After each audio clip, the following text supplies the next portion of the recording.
Oke saudaraku, assalamualaikum warahmatullahi wabarakatuh.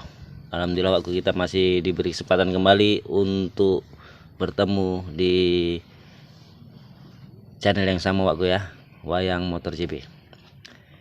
Jadi kita ini kedatangan tamu kembali waktu, motornya Honda Supra X lama waktu.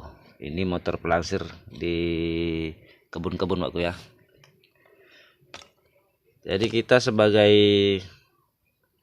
penjual jasa ataupun mekanik, sebelum kita membongkarnya, apabila kita kedatangan keluhan dari konsumen seperti ini ataupun yang lainnya, kita harus paham dulu Wakku ya. Paham dulu apa yang harus kita pekerjakan dan apa yang harus kita perbaiki Wakku. Jadi kita harus paham dari pendengaran kita. Sebelum kita bongkar, kita dengarkan dulu suara mesinnya. Kita harus paham mana part ataupun mana mesin yang harus dilakukan perbaikan Wakku. Jadi kalau untuk bongkar pasang, mungkin semua orang bisa bongkar dan pasang kembali, melihat dari channel-channel YouTube kawan-kawan kita yang senior, bisa kita lakukan. Tapi dalam pergantian alat ataupun spare part, kita harus tahu dulu alat mana yang rusak, part mana yang rusak, dan mana yang harus diperbaiki.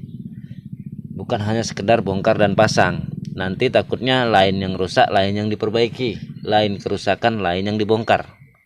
Jadi kita harus paham dulu aku sebelum kita bongkar sebuah mesin ini. Kalaupun dia memang masih hidup, kita harus hidupkan dan dengarkan apa yang kerusakan yang perlu diperbaiki.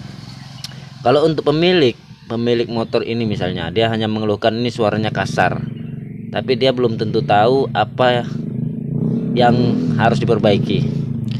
Bisa saja dia mengeluhkan hal yang mungkin kurang sesuai dengan apa yang kita ucapkan.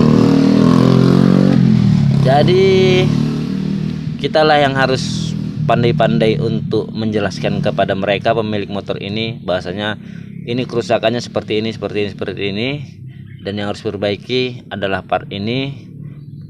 Juga harus kita jelaskan dulu sebelum kita melakukan pembongkaran biaya yang harus dikeluarkan Wakku.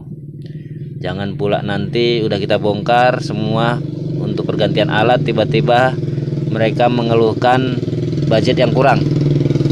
Jadi sebelum kita lakukan pembongkaran harus kita jelaskan dulu. Ini kalau dibongkar biayanya akan kena sekian dan menghabiskan biaya yang sekian kalau memang bagus. Dan harus dijelaskan pula alat yang bagus seperti apa, yang murah seperti apa, tergantung kondisi keuangan pemilik motor ini Wakku. Jadi intinya sebagai mekanik kita harus tahu dulu sebelum melakukan pembongkaran ataupun penggantian part. Kita harus tahu dulu part yang mana yang wajib diperbaiki dan mana yang harus kita ganti Wakku. Oke Wakku, semoga bermanfaat. Bila itu perlu daya. Assalamualaikum warahmatullahi wabarakatuh.